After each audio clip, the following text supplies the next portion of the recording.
Hello viewers, आज हम start कर रहे हैं एक्सरसाइज 7.1 और एक ही पूरी जो एक्सरसाइज है 7.1 वो पूरी की पूरी हम कंप्लीट कर लेंगे। मतलब सारे क्वेश्चन एक ही वीडियो में कर देंगे। तो आ जाते हैं हम क्वेश्चन नंबर 1 पर। निम्नलिखित का अनुपात ज्ञात कीजिए। आपको पता है अनुपात कैसे ज्ञात करते हैं? पता होता तो वीडियो क्यों देखते हैं? आप लोग सोच रहे होंगे कि कैसी बातें कर रही हैं, पता होता तो वीडियो ही क्यों देखते। खैर कोई बात नहीं, मैं बता देती हूँ। जैसे हमें किसी भी चीज़ का अनुपात ज्ञात करना होता है ना, तो यानी कि हमें उसको भाग करना होता है। देखो इस तरीके से, जैसे मैं आपको कहूँ 10 का और 5 का अनुपात ज्ञात करो। अनुपात का निशान हम ऐसे लगाते हैं, 2 बिंदी। तो जैसे पहले 10 लिखा हुआ है तो हम पहले 10 लिखेंगे और बाद में 5 लिखा हुआ है तो 5 को उसके बट्टे में लगाएंगे, यानी कि भाग में। फिर काट दो, 5 कम 5, 5 दूनी 10। अगर भाग हो रहा है तो ऊपर वाला क्या आया 2, तो पहले 2 लिखेंगे, फिर अनुपात का निशान लगाएंगे। नीचे क्या आया 1, तो 1 लिखेंगे। तो अनुपात का मतलब सिंपल यही होता है कि उसको भाग देना और भाग करके वापस से उसे अनुपात में कन्वर्ट करना। लेकिन यहाँ पे एक चीज़ और है, जब हम किसी को अनुपात में करते हैं तो संख्याएं जो है वो सेम होनी चाहिए। यानी कि जैसे कोई आंकड़ा सेंटीमीटर में दिया हुआ है तो जिसे नीचे रखना है वो भी सेंटीमीटर में ही होना चाहिए। अगर कोई किलोमीटर में है तो नीचे वाला भी किलोमीटर में ही होना चाहिए। अगर कोई ग्राम में है तो नीचे वाला भी ग्राम में ही होना चाहिए। यानी कि जो यूनिट्स हैं वो सेम होनी चाहिए, तभी उसका कोई फ़ायदा होगा, नहीं तो वो गलत हो जाएगा। तो आ जाते हैं हम क्वेश्चन नंबर 1 पर। निम्नलिखित का अनुपात ज्ञात कीजिए, जिसमें ए हमें दिया हुआ है। एक साइकिल की 15 किलोमीटर प्रति घंटे की गति है और स्कूटर की गति से वो 30 किलोमीटर प्रति घंटे की गति से। मतलब इस गति का इस गति से हमें अनुपात निकालना है। तो सिंपल है, ये भी 15 किलोमीटर है और ये भी 30 किलोमीटर है।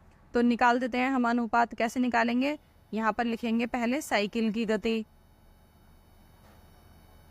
साइकिल की गति, तो साइकिल की गति यहाँ पे कितनी दी हुई है? 15 किलोमीटर। फिर उसके बाद लिखेंगे स्कूटर की गति।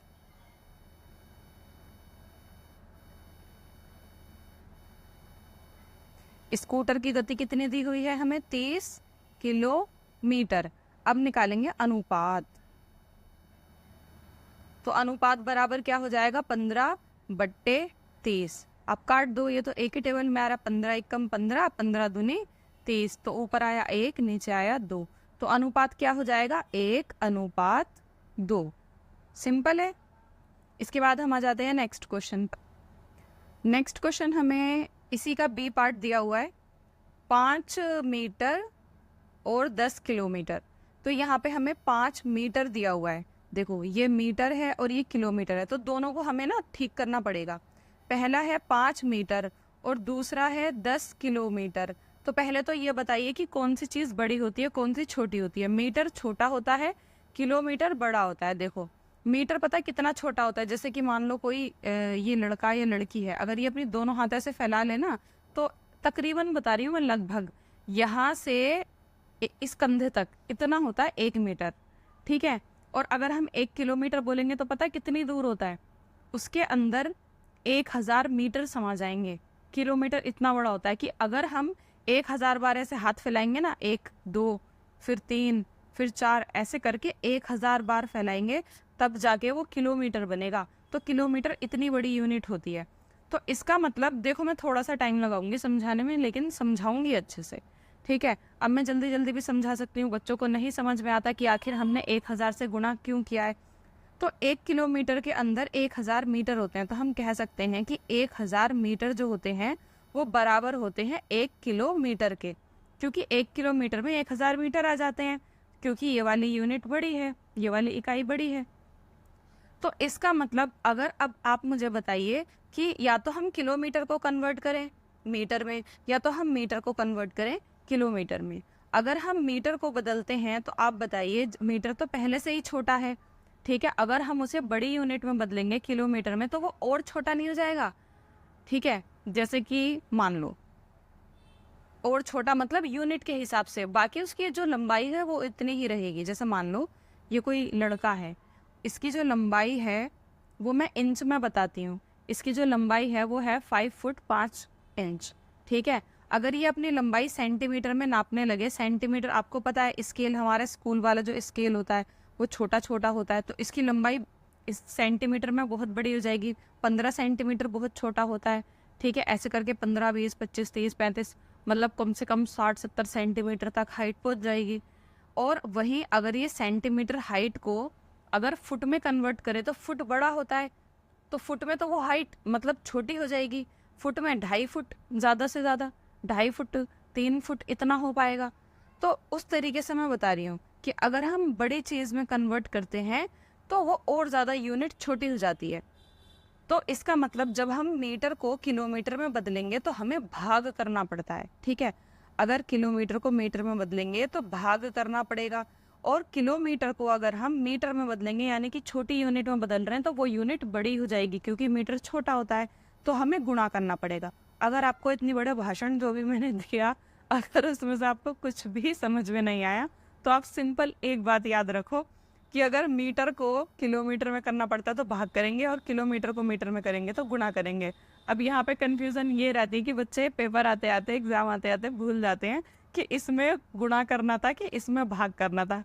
तो इसीलिए मैंने वो इतनी बड़ी भाषण जो है वो सुनाया है कि कैसे आप पता लगाएंगे कि कब गुणा करना है, कब भाग करना है। जब छोटे को बड़े में बना रहे हो तो वो छोटा बन जाएगा, इसलिए हमेशा भाग करोगे, और जब बड़े को छोटे में बना रहे होंगे तो उसको हमेशा गुणा करोगे।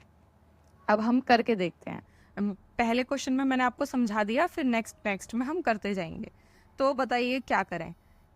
अगर हम इसको बनाएंगे तो ये पॉइंट में पहुंच जाएगा, क्योंकि ये 5 मीटर है और हम इसको 1000 से डिवाइड करेंगे। तो मैं इसको बनाने के लिए रहने देती हूँ, क्योंकि मुझे पॉइंट में आंसर नहीं चाहिए, थोड़ा सिंपल हो जाना चाहिए। तो मैं क्या करती हूँ, 10 किलोमीटर को बदल देती हूँ मीटर में। तो कैसे बदलूंगी, 10 किलोमीटर को गुणा कर दूंगी 1000 से।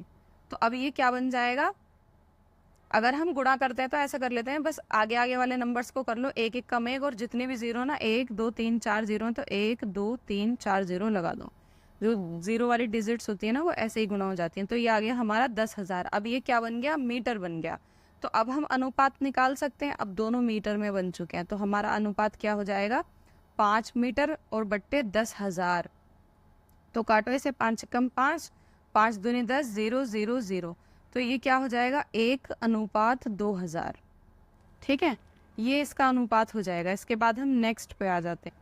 नेक्स्ट हमें दिया हुआ है ये 50 पैसे का 5 रुपये से। यहाँ पे भी हमें चेंज करना पड़ेगा। यहाँ पे एक हमें दिया हुआ है 50 पैसे, ये पैसे हैं, और एक है 5 रुपये। अब हमें पता लगाना पड़ेगा कौन सी यूनिट बड़ी है। तो रुपये बड़ा होता है, पैसे छोटा होता है। आपने तो अभी देखे भी नहीं होंगे पैसे, जब मैं छोटी थी तो चलते थे 50 पैसे, ठीक है, 50 पैसे तक चलते थे, अभी तो वो भी नहीं चलते हैं। तो 1 रुपये के अंदर कितने पैसे होते हैं, पहले हम ये पता लगाते हैं। 1 रुपये के अंदर होते हैं, अभी तो रुपये का साइन भी चेंज हो गया है, अब रुपया ऐसे लिखते हैं। 1 रुपये पहले ना ऐसे लिखते थे, 1 रुपये। अभी ये 2008-10 के आसपास से चेंज हो गया था, शायद उससे भी पहले। खैर छोड़ो, 1 रुपया जो बराबर होता है वो होता है 100 पैसों के बराबर, ठीक है। यानी कि 1 रुपये के अंदर 100 पैसे होते हैं। तो 50 पैसे, अब आप मुझे फिर से बताओ कि 1 रुपया जो है वो 100 पैसों के बराबर होता है। तो आप पैसों को चेंज करोगे या रुपये को चेंज करोगे? तो हम रुपये को चेंज कर लेते हैं, क्योंकि ये बड़ी यूनिट है। अगर पैसे को चेंज करेंगे तो ये पॉइंट में आएगा, भाग करना पड़ेगा। तो हम लिख देते हैं यहाँ पे 5 रुपये बराबर कितना हो जाएगा, 5 को गुणा करेंगे 100 से, क्योंकि अब हम इसको पैसों में बना रहे हैं। तो ये कितने हो जाएंगे, 500 पैसे। अब ये पैसे हो गए। अब 100 से गुणा क्यों किया, पहले हम देखते हैं किसके अंदर कितने आ जाएंगे। जैसे हमने किलोमीटर में देखा कि 1 किलोमीटर में 1000 मीटर आ जाते हैं, वैसे ही 1 रुपये में 100 पैसे आ जाते हैं। तो इसलिए हमने 100 से गुणा किया, इसलिए पहले 1000 से गुणा किया था। तो अब ये कितना हो जाएगा, 500 पैसे हो गए। अब हम इन दोनों का अनुपात निकाल सकते हैं, क्योंकि ये दोनों सेम हो चुके हैं। तो अब हम निकालेंगे यहाँ पे अनुपात। तो पहला हमारा कितना था, 50 पैसे। तो 50/500 पैसे, 500 काट दो, 0 से 0 कट गई, और ये 5 कम 5, 5 कम 5, 0 की 0। तो ये हो जाएगा 1/10, यानी कि 1:10। ये हमारा आंसर है। इसके बाद चलते हैं नेक्स्ट क्वेश्चन की तरफ। क्वेश्चन नंबर 2 यहाँ पे हमें दिया हुआ है, निम्नलिखित अनुपातों को प्रतिशत में परिवर्तित कीजिए। इस बार हमें अनुपात दे दिए गए हैं पहले से ही, और हमें इन्हें प्रतिशत में बताना है। प्रतिशत में, जैसे हम अपने मार्क्स निकालते हैं ना, मार्क्स कैसे निकालते हैं, जैसे कि मान लो 100 में से 70 नंबर हैं, तो मान लो कि जैसे हमारे टोटल 500 में से 350 नंबर है, तो हम कैसे निकालते हैं, जितने हमारे नंबर आए हैं और जो टोटल है, टोटल को हम नीचे लिखते हैं। तो टोटल 500 है और गुणा करते हैं 100 से, तो हमारा परसेंटेज निकल जाता है, फिर इसको काट देते हैं, तो ये 70% हो गए नंबर। इसी तरीके से निकालना है। तो यहाँ पे हम आ जाते हैं इसके फर्स्ट पार्ट पे। ए पार्ट हमें दिया हुआ है 3:4। इसको हमें परसेंटेज में निकालना है। जो भी हमें परसेंटेज में निकालना होता है ना, उसको हम गुणा कर देते हैं 100 से। कभी भी अब अगर परसेंटेज निकालनी है, जो भी हमें पहले दिया होता है, हमें पता है उसको 3 लिखेंगे, और जो बाद में दिया होता है उसको हम बट्टा करके नीचे लिखेंगे और गुणा करेंगे 100 से, 100 से। गुणा क्यों कर रहे हैं हम? गुणा इसलिए कर रहे हैं क्योंकि हमें इसको प्रतिशत में बदलना है, तो प्रतिशत में बदलने के लिए 100 से गुणा करना पड़ता है। अब किसी से कुछ कट रहा है तो काट सकते हैं ऐसे, जैसे कि ये जो 100 है ये ऊपर गुणा हो रहा है, ठीक है, इसके साथ गुणा हो रहा है, तो हम इस 100 को नीचे वाली संख्या से आराम से काट सकते हैं अगर कट रही है तो, ठीक है।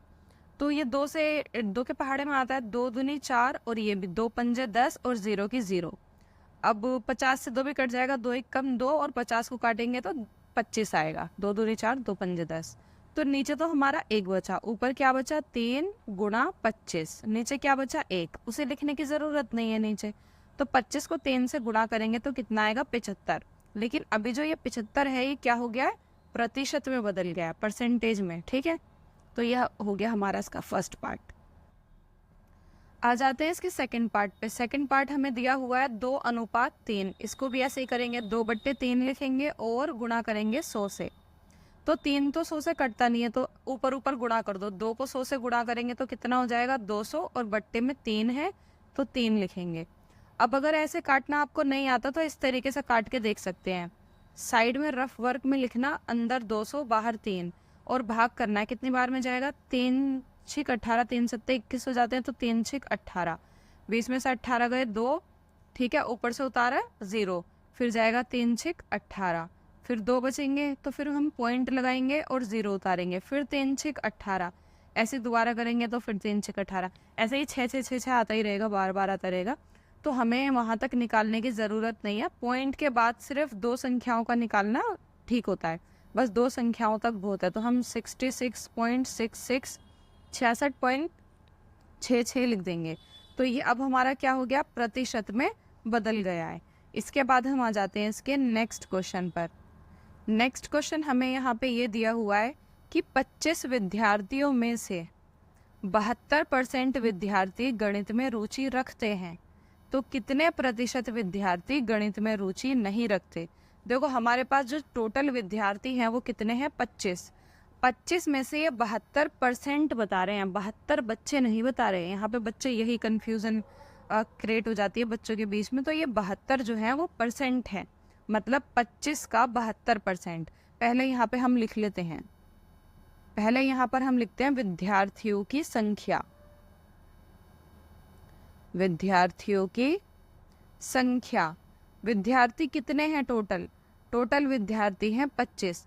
अब 25 में से 75% ऐसे हैं, 72% ऐसे हैं जिनको गणित में रुचि है और बाकियों को नहीं है। तो कितनों को नहीं है वो हम बताएंगे। तो पहले हम 25 का 75% निकालेंगे कि 25 का 75% कितना होता है। अरे यार बार बार मैं 75 बोले जा रही हूँ, यहाँ 72 लिखा है। 25 का 72% कितना होता है। तो अगर हमें जब ऐसे निकालना होता है ना, 25 का 72% कितना होगा, किसी का 3% कितना होगा, ये आपको वहाँ पे भी काम में आएगा। जब दुकानदार आपको बोलता है ना कि इस प्रोडक्ट पे 10% की छूट है, 20% की छूट है, तो किसी का 10% कैसे निकालना है, 20% कैसे निकालना है, वो भी आप कैलकुलेट कर सकते हो। तो हमें जितना भी परसेंटेज दिया हुआ होता है ना, जैसे ये 72 दिया हुआ है, तो हम क्या करेंगे 72/100 करेंगे। अब आप कहेंगे 72/100 क्यों करेंगे।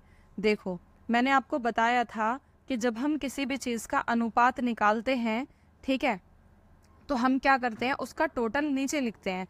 तो ये जो हमें बताया जाता है कि किसी का 72%, 3%, 10%, वो कितने में से बताया जाता है, टोटल कितना होता है उसका टोटल 100 ही तो होता है। हम 100% में से ही तो बताते हैं, 70%, 20%, 10%, क्या 1000% या 900% में से बताते हैं? नहीं ना, 100% में से बताते हैं। तो यानी कि 72% जो है इसका टोटल कितना होगा? टोटल होता है 100। तो जब भी हमें किसी चीज़ का ऐसे परसेंट निकालना होता है तो हमेशा तुम्हें उसके नीचे 100 ही लगाना है। और गुणा किस में से निकालना है? 25 का निकालना है ना, तो गुणा करेंगे 25। अब किसी से कुछ कट रहा है तो काट दो, यहाँ सीधा सीधा जा रहा है 25 से कम 25, 25 चौक 100, ठीक है। ऊपर आ जाएगा 72, तो यहाँ से ऐसे आया 72 गुणा इधर से 1 बचा, नीचे से 4 बचे। अब भी अगर किसी से कट रहा है तो काट दो, ये फिर से जा रहा है 2 तिया 6, 2 6 12, और यहाँ पे भी 2 दूनी 4, फिर जा रहा है 2 1 कम 2, 2 1 कम 2, 2 8 16, तो 18 और गुणा 1, 18 गुणा 1 कितना हो गया? ये 18 1 कम 18। तो यानी कि 25 जो होता है, 25 का 72% 18 होता है। तो हमें ये नहीं निकालना था, हमें निकालना था कि कितने बच्चों को मैथ्स में रुचि नहीं है। तो यहाँ पे ये वो बच्चे निकल के आए हैं। 72% कौन से बच्चे थे? 72% थे जो रुचि रखते हैं, ठीक है। तो हम लिख देंगे वह विद्यार्थी जो गणित में रुचि रखते हैं। गणित में रुचि कितने विद्यार्थी रखते हैं? 18 विद्यार्थी, ठीक है। अब मुझे खुद बताओ कि टोटल विद्यार्थी 25 हैं, तो जितने बचे कुचे होंगे वो नहीं रखते। तो अब हमें निकालना है वह विद्यार्थी जो गणित में रुचि नहीं रखते। तो नहीं रखने वाले कितने होंगे? टोटल में से हम घटा देंगे जो रखते हैं, बचे कुछ नहीं रखते हो जाएंगे। तो 25 में से 18 के कितने बचे? 9 बचे। तो यानी कि 9 विद्यार्थी ऐसे हैं जो गणित में रुचि नहीं रखते। अब मैं यहाँ पे एक चीज़ आपको और बताती हूँ। जैसे मान लो कोई दुकानदार है, आपको कहता है कि इस प्रोडक्ट पे 20% की छूट है, तो आप कैसे निकालोगे? जैसे कि मान लो आपका जो प्रोडक्ट है वो 200 रुपये का है और उस पर 20% की छूट है, तो आप ऐसे निकालोगे 20 कितने परसेंट का है? 100 का। तो नीचे लिखोगे 100 और 200 का निकालना है हमें, 200 का 20%, क्योंकि 200 रुपये का प्रोडक्ट है तो गुणा में लिख देंगे 200। 2 0 से 2 0 कट गई, ठीक है। तो कितना हो गया? 40। यानी कि आपको 40 रुपये की छूट मिलेगी। तो 200 में से हम 40 घटाएंगे, यानी कि वो प्रोडक्ट आपको 160 रुपये का मिलेगा। वैसे उसकी एक्चुअल कीमत 200 है, अगर आपको 20% की छूट मिलती है तो वो प्रोडक्ट आपको 160 का मिलेगा। तो इस तरीके से आप इसको डेली लाइफ में भी यूज़ कर सकते हैं। इसके बाद हम आ जाते हैं नेक्स्ट क्वेश्चन पर। Question number 4। एक फुटबॉल टीम ने कुल जितने मैच खेले उनमें से 10 में जीत हासिल की। यानी कि जितने भी मैच खेले, ये नहीं बताया कितने मैच खेले, उसमें से 10 में उन्होंने जीत हासिल की। यदि उनकी जीत का प्रतिशत 40 था तो उस टीम ने कुल कितने मैच खेले? मतलब अब ये प्रतिशत में बता रहे हैं कि जितना इन्होंने जीता ना, वो जीता हुआ जो प्रतिशत है 40% है, यानी कि 40% इन्होंने जीता है। तो उस टीम ने कितने मैच खेले? और मुझे एक चीज़ और याद आई, अभी पिछले वाले क्वेश्चन में मैंने आपको आंसर जो है वो 9 निकाल के दे दिया है, तो वो आंसर 9 नहीं आएगा वहाँ पे। अभी मुझे याद आया कि 25 में से 18 जाएंगे तो 7 आएगा, ठीक है। 7 आएगा आपका आंसर, तो वहाँ पे 7 कर लेना प्लीज़। सबसे पहले हम यहाँ पर लिख लेते हैं कि फुटबॉल टीम ने कुल कितने मैच खेले, ठीक है। तो लिख लेते हैं यहाँ पे कुल मैच की संख्या। कुल मैच की संख्या कितनी है? 10 नहीं, 10 मैच तो उन्होंने जीते हैं, कुल मैच हमें निकालने हैं। तो यहाँ पे जो कुल मैच है उसको हम मान लेंगे x।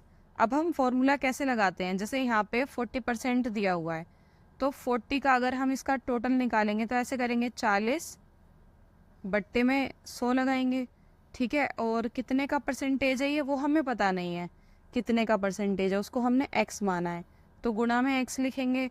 और इसका हमें टोटल लेकिन दिया हुआ है 10, तो बराबर 10 कर लेंगे। अब हम इसमें क्या करेंगे? इसे सॉल्व कर लेंगे। 0 से 0 कट गई, यहाँ 2 दूने 4, 2 पंजे 10, तो ये हो गया 2 बट्टे 5 गुणा x बराबर 10। अब हम क्या करेंगे कि यहाँ पे ना सिर्फ x को छोड़ देना है, क्योंकि x की वैल्यू हमें निकालनी है। धीरे धीरे इन संख्याओं को ना उधर ले जाते हैं। तो ये यहाँ x के साथ गुणा में है, तो इधर आएंगी तो भाग में हो जाएंगी, तो संख्याएं पलट जाती हैं। जैसे कि 2/5 है, उधर जाएगा तो 5/2 हो जाएगा। तो 10 पंजे 50/2 काटेंगे तो 25 आ जाएगा। तो क्या हो जाएगा यहाँ पे 25। तो इसका मतलब जो टोटल मैच थे वो 25 थे। इसके बाद हम आ जाते हैं इसके नेक्स्ट क्वेश्चन पर। क्वेश्चन नंबर 5 यहाँ पे दिया हुआ है, यदि चमेली के पास अपने धन का 75% खर्च करने के बाद 600 रुपये बचे तो ज्ञात कीजिए कि उसके पास शुरू में कितने रुपए थे। यानी कि चमेली के पास कितने भी रुपए थे, उसमें से उसने 75% खर्च कर चुकी है। ये 75 रुपीज़ नहीं है, उसका 75% खर्च कर चुकी है और अभी उसके पास 600 रुपये बचे हुए हैं। तो टोटल कितने रुपए थे, इसको भी पहले वाले क्वेश्चन की तरह ही हम करेंगे। तो यहाँ पे उसके पास कितने रुपए थे उन्हें हम मान लेंगे माना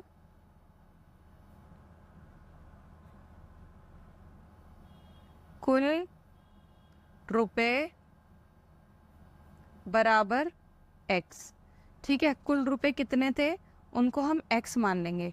अब जैसे यहाँ पे उसने 75% खर्च कर दिया है, तो हम फिर से वही करेंगे, 75 उसके नीचे 100 लगाएंगे क्योंकि 100 का ही तो प्रतिशत है, और गुणा में क्या करेंगे,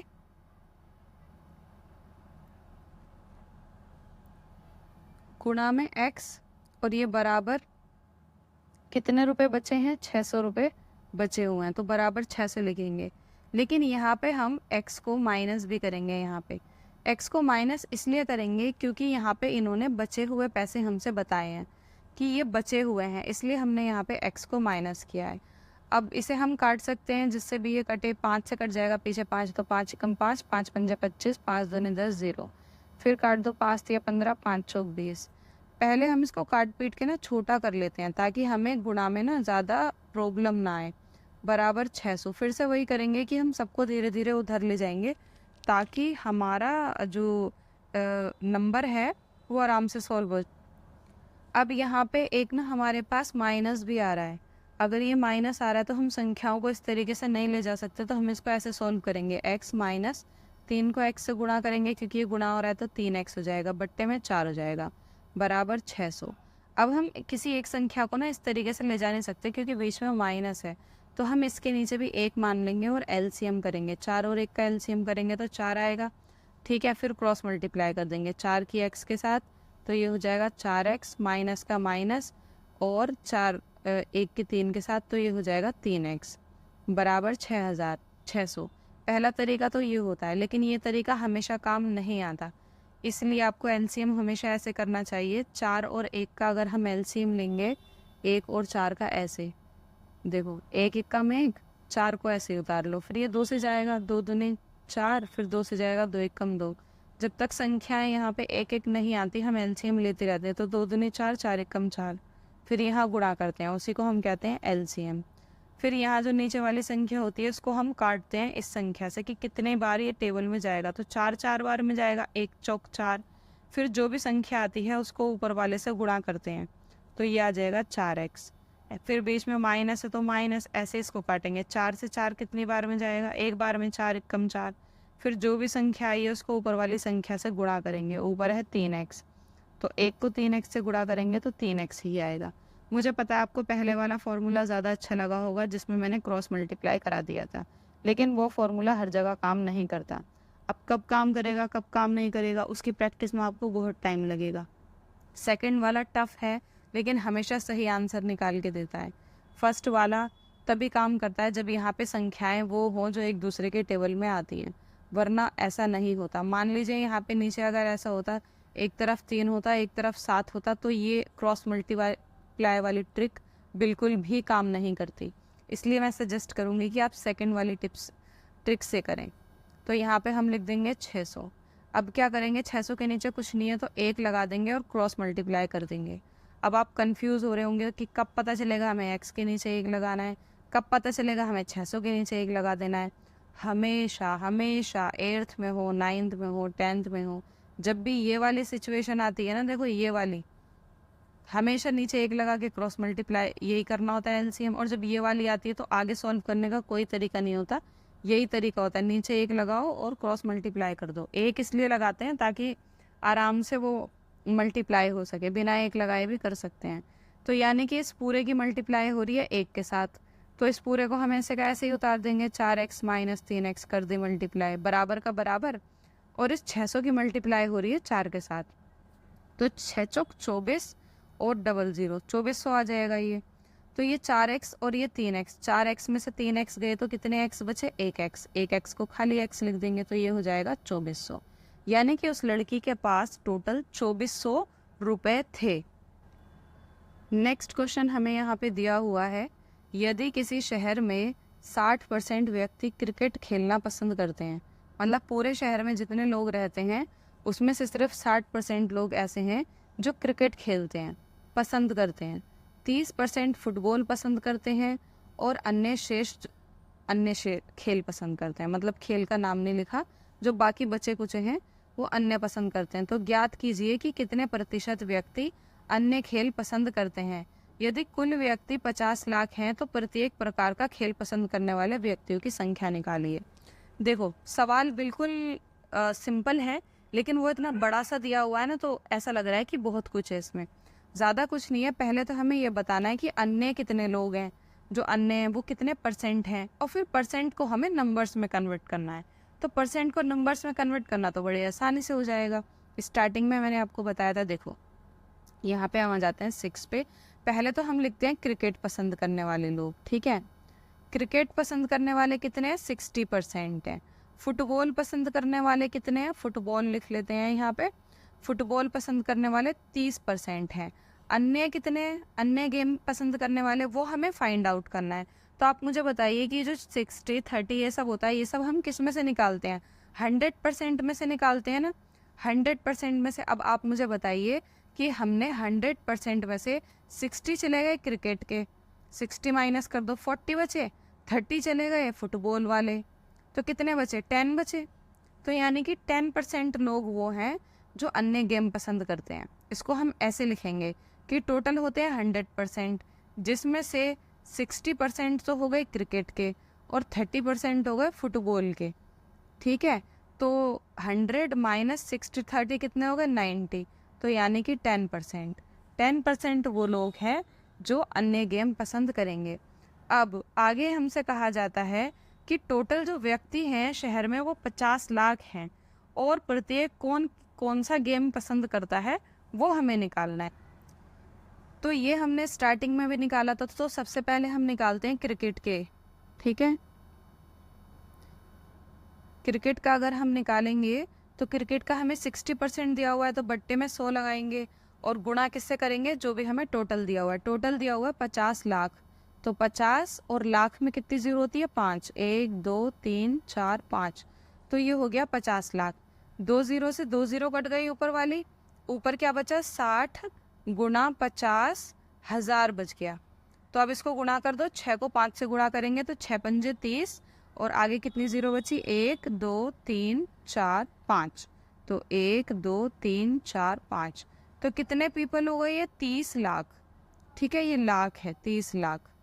इसी की तरह अब हम क्या निकाल लेंगे, क्रिकेट के बाद हमें क्या दिया हुआ था, फुटबॉल, तो यहाँ पर लिख लेंगे फुटबॉल, और फुटबॉल वाले व्यक्ति निकालेंगे। फुटबॉल वाले कितने परसेंट थे, 30%, तो 30/100 करेंगे और गुणा किससे करेंगे, 50 लाख से, 1 2 3 4 5, फिर यहाँ पे भी 2 जीरो से 2 जीरो कट गई, तो कितना बचेगा, 30 गुणा ऊपर 50 हज़ार, तो 5 को 3 से गुणा करा, 5 तिया 15, और कितने जीरो, 1 2 3 4 5, 1 2 3 4 5, तो ये कितना हो गया, 15 लाख हो गया।